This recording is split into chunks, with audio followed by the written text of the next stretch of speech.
Olá a todos, sejam todos bem-vindos ao Espaço Caminho de Ascensão virtual.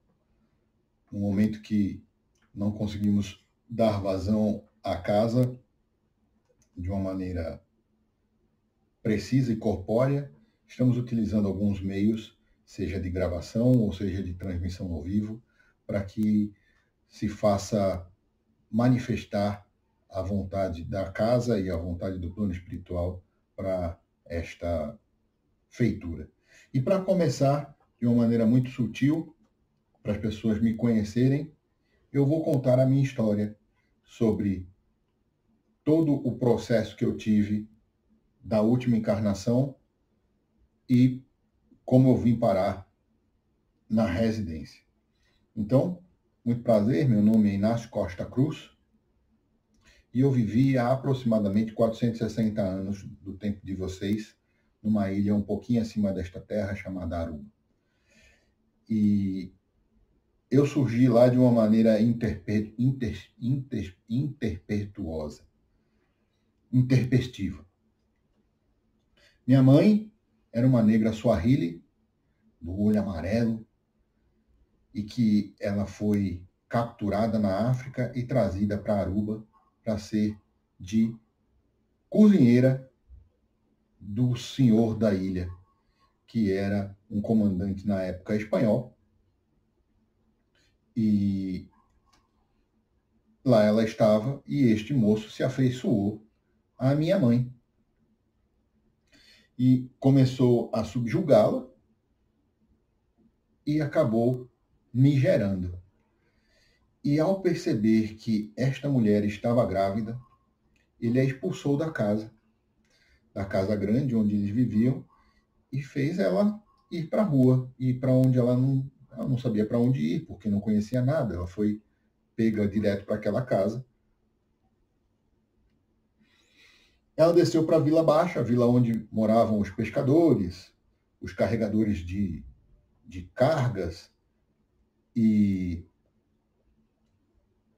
lá começou, ainda grávida, o artifício de benzedeira, porque da onde ela veio, ela sabia cozinhar e sabia benzer, dentro da ritualística que ela conhecia lá das tribos suahilis.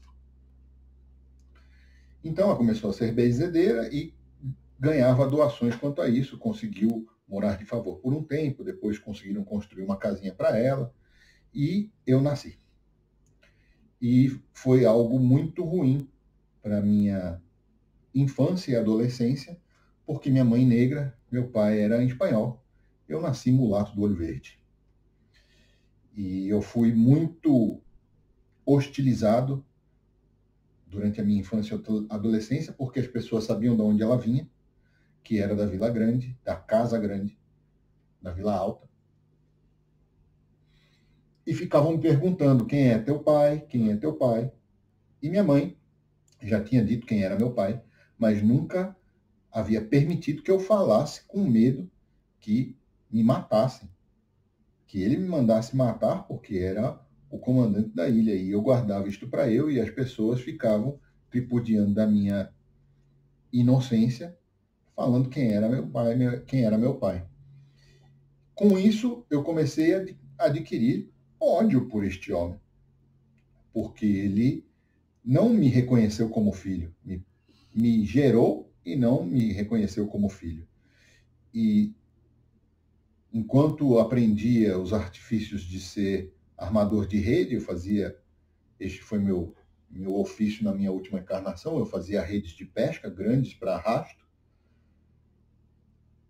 eu nutri a vontade de assassiná-lo. E comecei a montar arapucas para conseguir matar este homem. E todas elas, graças ao bom Deus, ou graças à minha incompetência, deram errado. Então, eu subia num barranco próximo para atirar uma pedra na cabeça dele, ele não passava. Ficava numa esquina com uma faca, sabendo que ele ia passar, ele passava com um pelotão junto. Se eu matar, eu morro junto, isso não vai adiantar.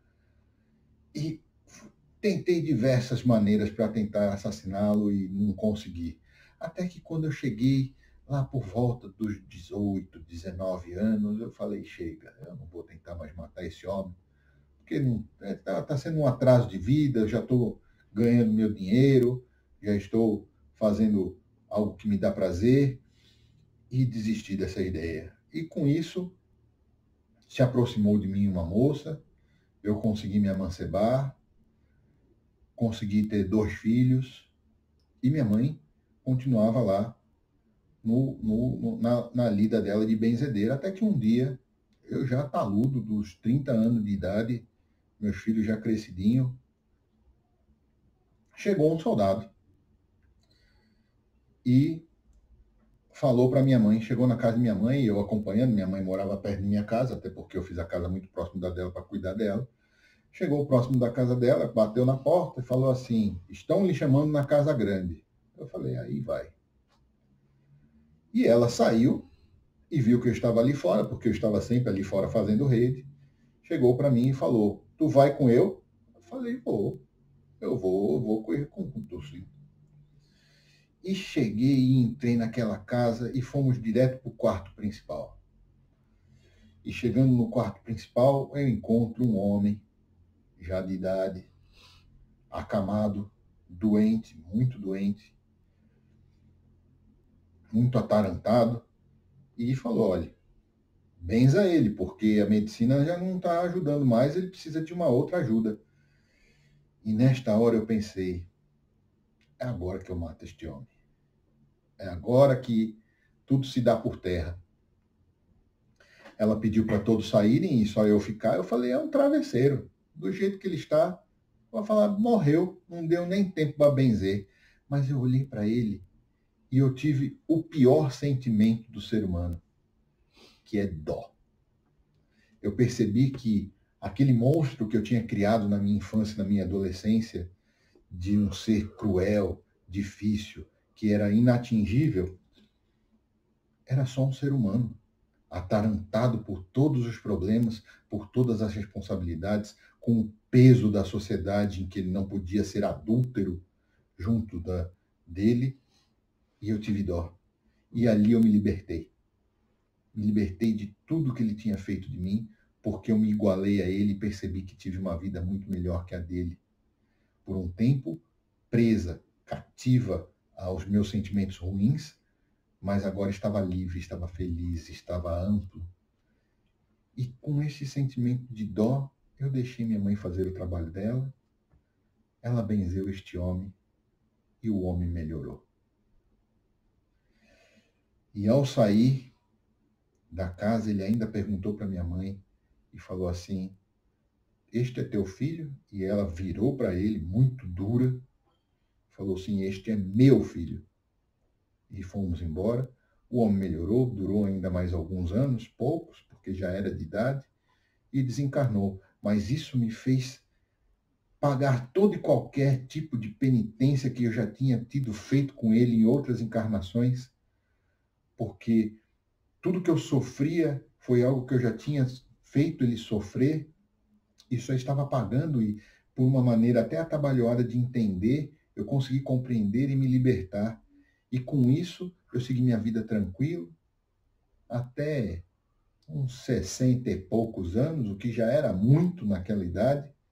E um dia, meu filho já tinha ido embora na ilha, mas isso é uma conversa para outro dia. Minha filha já tinha virado professora da Vila Baixa, estava lá já amancebada, feliz. Eu senti um cansaço muito grande num dia e falou aqui, eu vou dar uma descansadinha, mas não deu nem tempo. Eu tombei para trás, já desencarnando. Só fechei os olhos, falei, tem algo diferente. E assim desencarnei e fiquei perto do corpo por um tempo, porque não tinha um conhecimento profundo do que era o plano espiritual. Ali naquele momento, tinha visões, mas principalmente queria saber o que ia acontecer com o corpo que eu habitava por tantas décadas. E as pessoas passavam para eu e falavam, olha lá, Inácio está bêbado. Ele caiu de bêbado. E quando, no final da tarde, Minha esposa me encontrou, ela também já de idade, chorou, eu dei toda a atenção necessária e aí encontrei um ser de luz, que hoje é meu mentor, chamado Estevão, que falou: venha, tua missão já foi. E me desprendi do corpo, provavelmente eles enterraram, não sei o que aconteceu com o meu corpo, porque já não me importava mais essa questão. E fui para o plano espiritual num primeiro momento para me estabelecer e diminuir a minha vibração corpórea, porque já não tinha mais a necessidade do corpo, perceber que podia ter mais potências junto ao meu espírito, me sentindo mais livre, mais leve, adquirindo a personalidade física que eu quisesse. Eu me coloquei aos 30 anos de idade, porque eu era belo, maravilhoso, porque quando desencarnei parecia uma ameixa seca, de tanto sol e tanto sal que eu tinha já carcomido aquela pele. E no plano espiritual, a coisa mais importante que eu queria fazer era ser útil. E com isso eu comecei a aprender. Aprendi lidas de como trabalhar no resgate das pessoas, e esta é a minha lida principal hoje em dia. Eu trabalho no resgate das pessoas que desencarnam e continuei aprendendo e aprendo até hoje sobre questões de religiosidade, de rito, de como o espírito se manifesta, de como o espírito se movimenta, como ele é caracterizado. E com isso, fui seguindo com todos os termos e todas as vontades, até que um dia meu mentor disse: olhe, existe uma casa que trabalha com um processo de incorporação que tu já sabe como que é, e estão te solicitando para ir para lá. Tu aceita?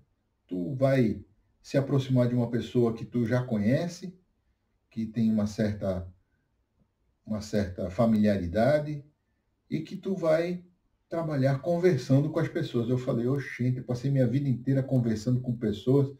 Uma das coisas que eu adoro fazer é conversar, como tu pode perceber nesse vídeo que estou fazendo. Falei: tá, já, e vou.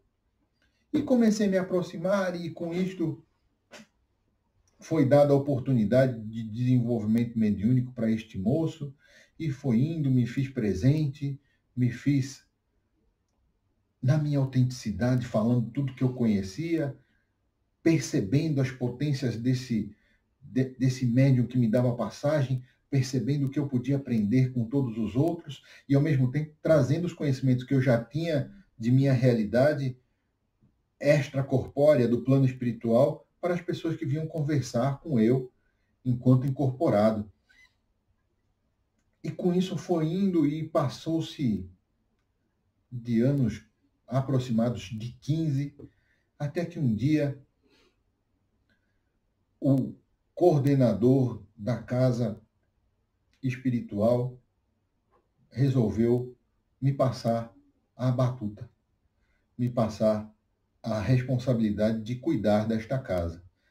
E cá continuo por aproximadamente 4 anos do tempo de vocês, sempre com muita honraria, percebendo que existe, sim, uma hierarquia dentro do plano material, e que eu tento fazer de verdade essa hierarquia por capacidades e não por poder por si só, porque o poder sem a capacidade se torna tirania. E lá sigo fazendo todas as minhas atividades. Quando permitido pelo moço, escrevo os meus textos também, e já fez junto aos meus amigos espirituais um livro, já tem outros, e vou fazer todo o meu empenho para que tenha mais livros, para que isso aconteça de uma maneira mais tranquila e mais profícua, e fico à disposição dentro da casa ou em qualquer outro lugar para as pessoas que precisam de uma palavra amiga, de um aconselhamento, de uma humildade de ser, que eu me faça presente para auxiliar no trabalho dos outros. Nunca me deixando menor ou infeliz em qualquer oportunidade. Sempre com a felicidade de estar incorporado ou auxiliando, ou com a consciência do trabalho que precisa ser feito. Por vezes não existe felicidade no trabalho que precisa ser feito. Existe só a consciência do quão merecedor eu tenho sido e tenho tido dentro das labutas da casa. Enfim, esta é a minha pequena história. Um dia eu prometo a vocês que isto vai ser escrito num livro muito maior, em que eu conte um pouco mais das minhas peripécias e de como eu vivi, tanto na última encarnação como no plano espiritual, os trabalhos que eu faço, onde eu fico, como eu me dou no plano espiritual, e entrego isso para vocês de presente. Muito obrigado por essa oportunidade. Espero que esta explicação tenha sido boa e fico à disposição para maiores informações num próximo vídeo. Mais uma vez, muito obrigado. Fiquem todos com a luz de Jesus e com o amor de Deus. Que assim seja e assim será. Tchau.